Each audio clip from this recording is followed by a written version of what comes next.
Welcome to day 2 of Bible Book Club. Since it's supposed to have a book club feel, I decided to start it out with reading what I wrote in my journal about day one's reading. So instead of just reading it, the whole point is to absorb it, right? And meditate on it and all that good stuff, say what you got out of it. So for Romans 1 and 2, is about Paul writing to the Romans about the goodness of Jesus. He told them that he is against sin, naming a few like murder, fornication. Jesus against sin, of course. So since Jesus is against it, Paul's against it. So the sins like murder, fornication, backbiting, covenant breaking, disobedient to parents, and so on. Paul said God would give people that deny him over to a reprobate mind, him as in Jesus. He also wrote about how God has no respect of persons, Jew or Greek, circumcised or uncircumcised. It's about whether or not you recognize the lordship of Jesus and live like you know him. So that's from Romans 1 and 2, day 1. Now, day 2's reading is Genesis chapters 1 through 3. So after I read it, I'll write in my journal. And when I write for day 2, I'll read on day 3 and so on.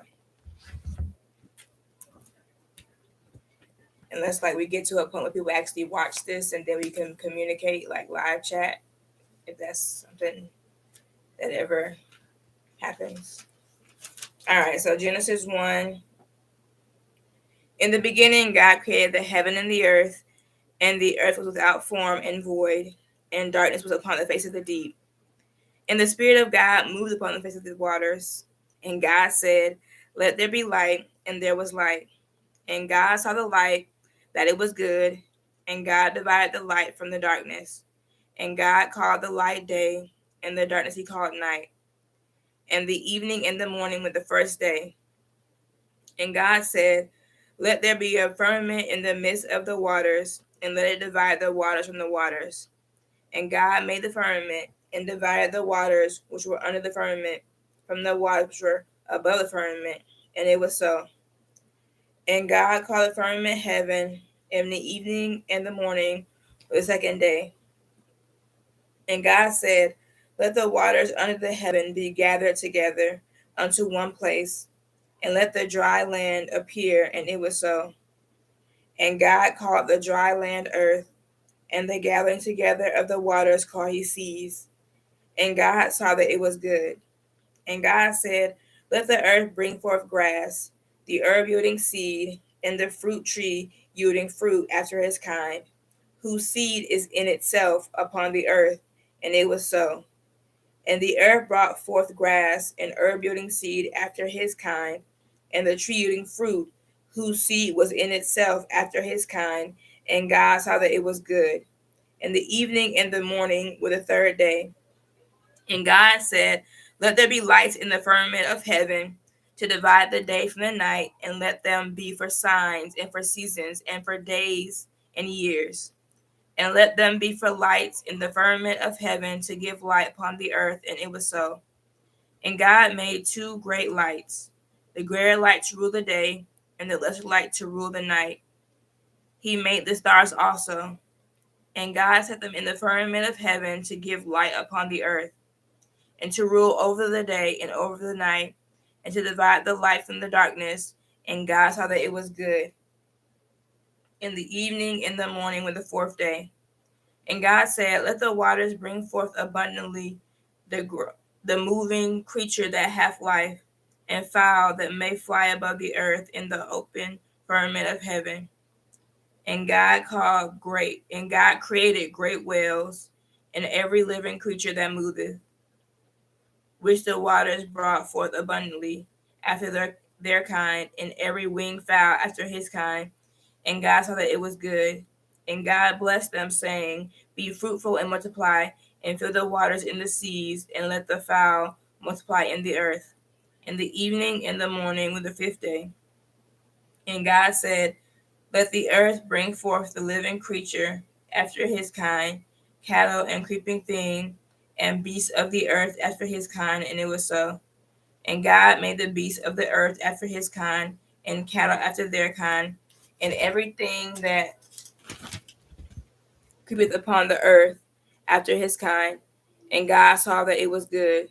And God said, let us make man in our image, after our likeness, and let them have dominion over the fish of the sea, and over the fowl of the air, and over the cattle, and over all the earth, and over every creeping thing that creepeth upon the earth. So God created man in his own image. In the image of God created he him. Male and female created he them. And God blessed them. And God said unto them, be fruitful and multiply, and replenish the earth, and subdue it, and have dominion over the fish of the sea, and over the fowl of the air, and over every living thing that moveth upon the earth. And God said, behold, I have given you every herb bearing seed which is upon the face of all the earth, and every tree in the which is the fruit of a tree yielding seed. To you it shall be for meat. And to every beast of the earth, and to every fowl of the air, and to everything that creepeth upon the earth, wherein there is life, I have given every green herb for meat. And it was so. And God saw everything that he had made, and behold, it was very good. And the evening and the morning were the sixth day. Chapter 2. Thus the heavens and the earth were finished, and all the hosts of them. And on the seventh day God ended his work which he had made, and he rested on the seventh day from all his work which he had made. And God blessed the seventh day and sanctified it, because that in it he had rested from all his work which God created and made. These are the generations of the heavens and of the earth when they were created, in the day that the Lord God made the earth and the heavens. And every plant of the field before it was in the earth, and every herb of the field before it grew. For the Lord God had not caused it to rain upon the earth, and there was not a man to till the ground. But there went up a mist from the earth, and watered the whole face of the ground. And the Lord God formed man of the dust of the ground, and breathed into his nostrils the breath of life, and man became a living soul. And the Lord God planted a garden eastward in Eden, and there he put the man whom he had formed. And out of the ground made the Lord God to grow every tree that is pleasant to the sight and good for food, the tree of life also in the midst of the garden, and the tree of knowledge of good and evil. And a river went out of Eden to water the garden, and from thence it was parted, and became into four heads. The name of the first is Pison, that is it which compasseth the whole land of Havilah, where there is gold. And the gold of that land is good. There is bdellium and the onyx stone. And the name of the second river is Gihon. The name is the same is it that compasses the whole land of Ethiopia. And the name of the third river is Hiddekel. That's I'm doing something right. Sorry. And the name of the third river is Hiddekel. That is it which goeth toward the east of Assyria. And the fourth river is Euphrates. And the Lord God took the man and put him into the Garden of Eden to dress it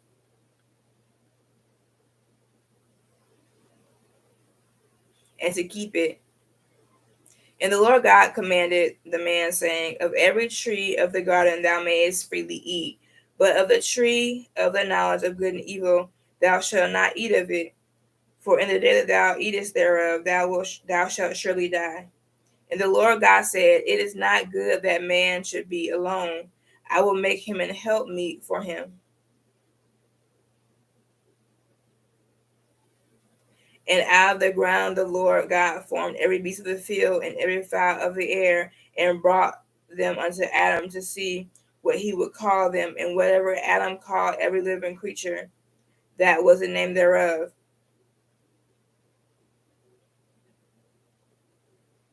And Adam gave names to all cattle, and to the fowl of the air, and to every beast of the field. But for Adam there was not found an helpmeet for him. And the Lord God caused a deep sleep to fall upon Adam, and he slept. And he took one of his ribs and closed up the flesh instead thereof. And the rib which the Lord God had taken from him made he a woman, and brought her unto the man.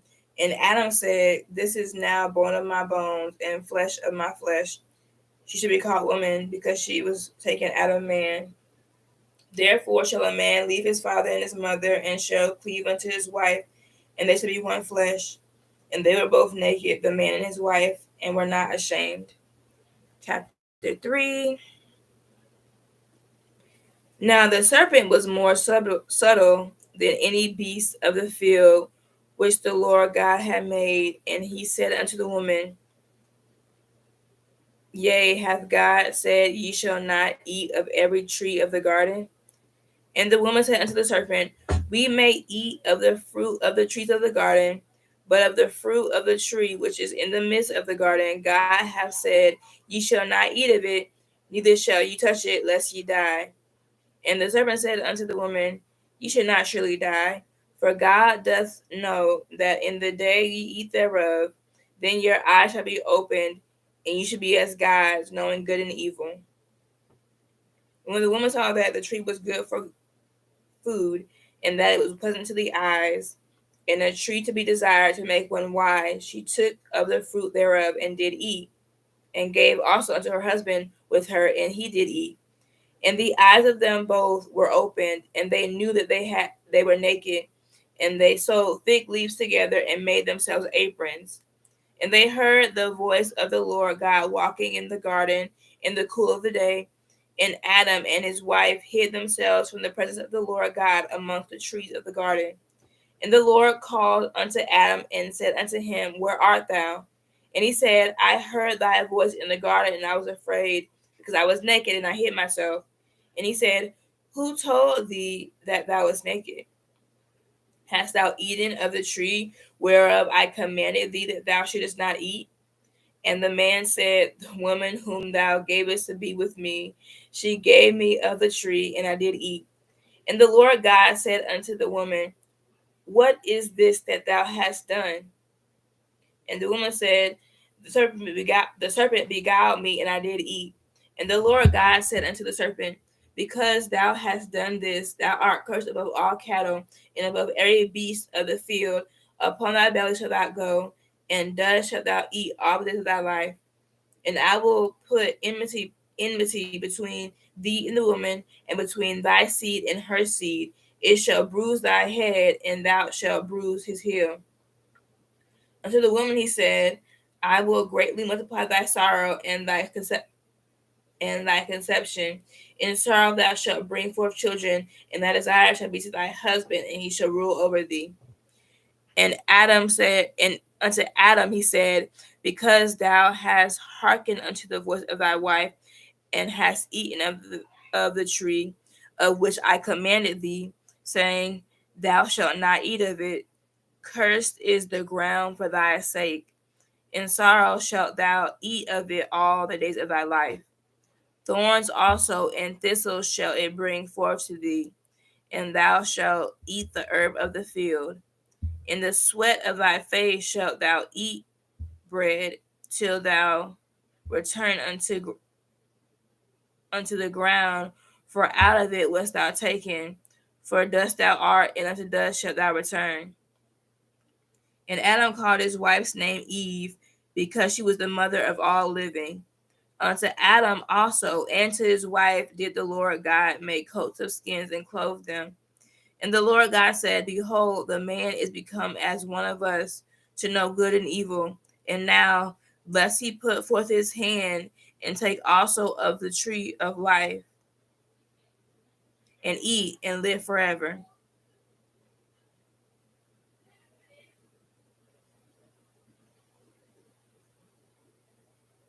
Therefore the Lord God sent him forth from the Garden of Eden to till the ground from whence he was taken. So he drove out the man, and he placed at the east of the Garden of Eden cherubims and a flaming sword, which turned every way to keep the way of the tree of life.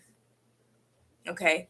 Now that I'm thinking about it, so I've read this, and because I chose to do the Bible plan where it's not chronological, it'll be a lot of jumping around in discussion. So like typically I would have read this and we and like all of Genesis and then we'll be able to discuss all of Genesis. But because I'm doing a Bible plan where we skip around, that makes that more difficult. So well not difficult like as far as like hmm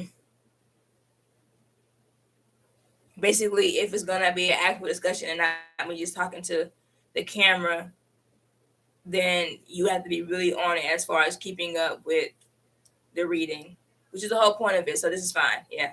Okay.